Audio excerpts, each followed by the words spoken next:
दोस्तों, आज हम आपको सुनाएंगे विक्रम व वेताल की कहानियाँ भाग 4। कहानी का नाम है ज्यादा पापी कौन। भोगवती नाम की एक नगरी थी।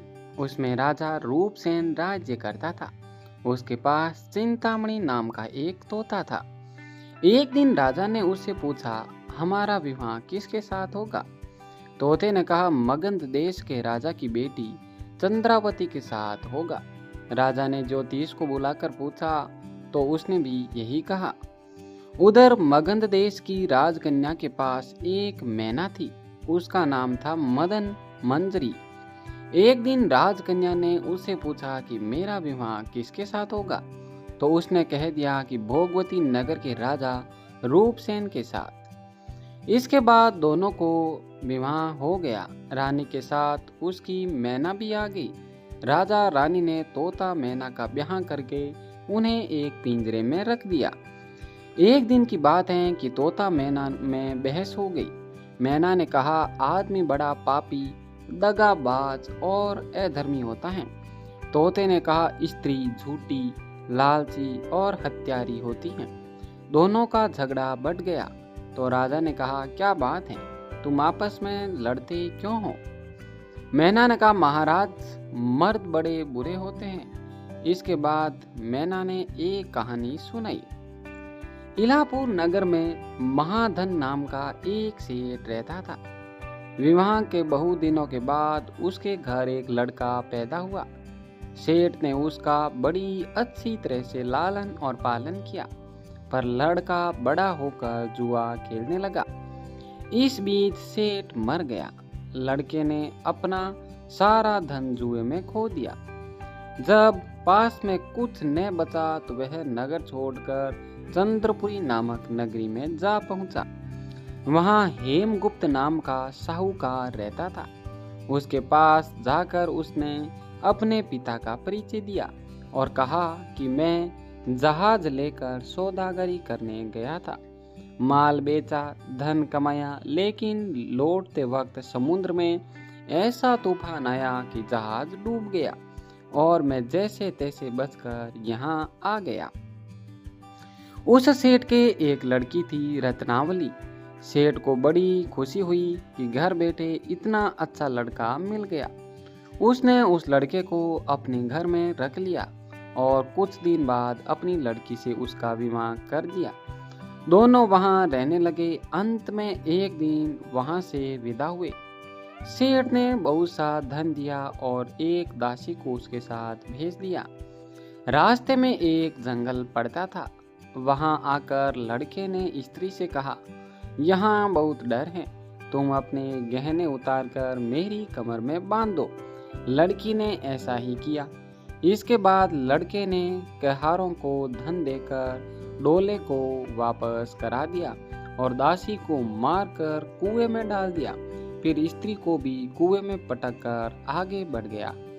स्त्री रोने लगी। एक मुसाफिर उधर जा रहा था। जंगल में रोने की आवाज सुनकर वह वहां आया। उसे कुएं से निकालकर उसके घर पहुंचा दिया। स्त्री ने घर जाकर माँ बाप से कह दिया कि रास्ते में चोरों ने हमारे गहने छीन लिए और दासी को मारकर मुझे कुएं में ढकेल कर भाग गए। बाप ने उसे डांडस बंधाया और कहा कि तू चिंता मत कर, तेरा स्वामी जीवित होगा और किसी दिन आ जाएगा। उधर वह लड़का जेवर लेकर शहर पहुंचा। उसे तो जुए की लत लगी थी। वह सारे गहने जुए में हार गया।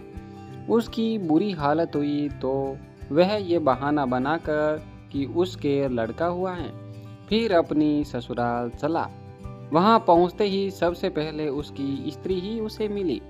वह बड़ी खुश हुई। उसने पति से कहा, आप कोई चिंता न करें, मैंने यहाँ आकर दूसरी ही बात कही है। जो कहा था वह उसने बता दिया। सेठ अपने जमाई से मिलकर बड़े प्रसन्न हुए और उन्होंने उसे बड़ी अच्छी तरह से घर में रखा। कुछ दिन बाद एक रोज जब वह लड़की गहने पहने सो रही थी, उसने चुपचाप छुरी से उसे मार डाला और उसके गहने लेकर संपत हो गया।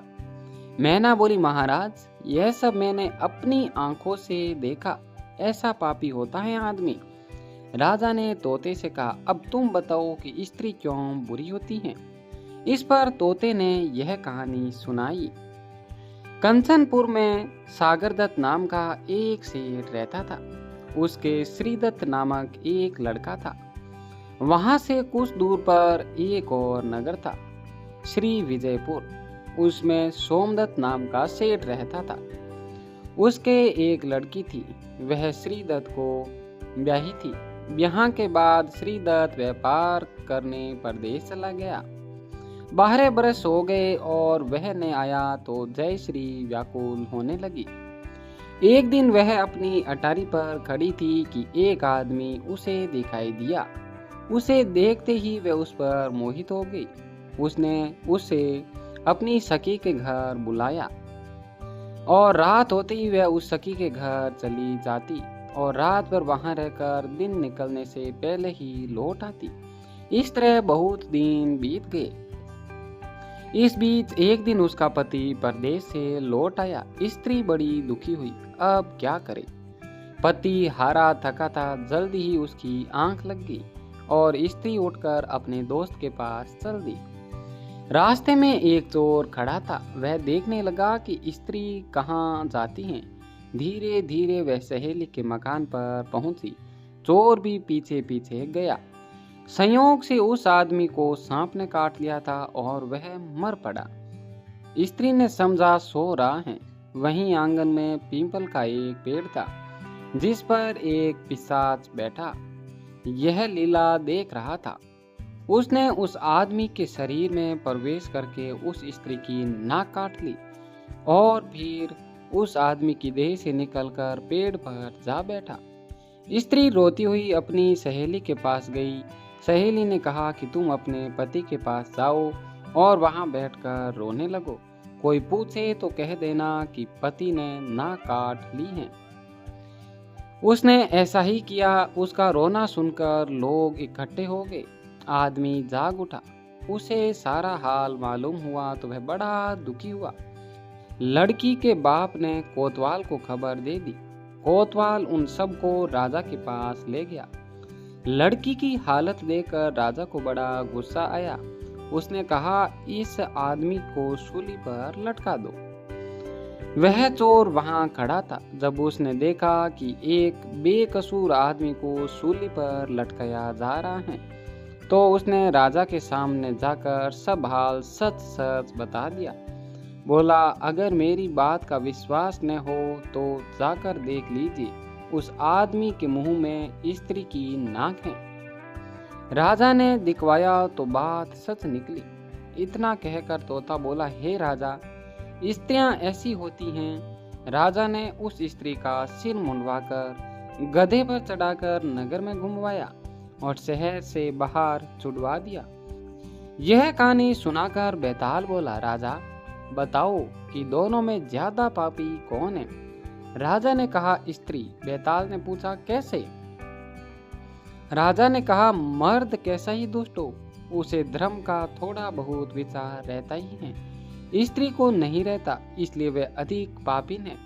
राजा के इतना कहते ही बेताल फिर पेड़ पर जा लटका। राजा लौट कर गया और उसे पकड़ कर लाया। रास्ते में बेताल ने 5वीं कहानी सुनाई। यह कहानी कल के एपिसोड में आएगी। अगर यह कहानी पसंद आई तो इसे लाइक, शेयर एंड सब्सक्राइब करें और ऐसी ही कहानियाँ देखने के लिए अनु स्टोरी चैनल को सब्सक्राइब जरूर करें। धन्यवाद।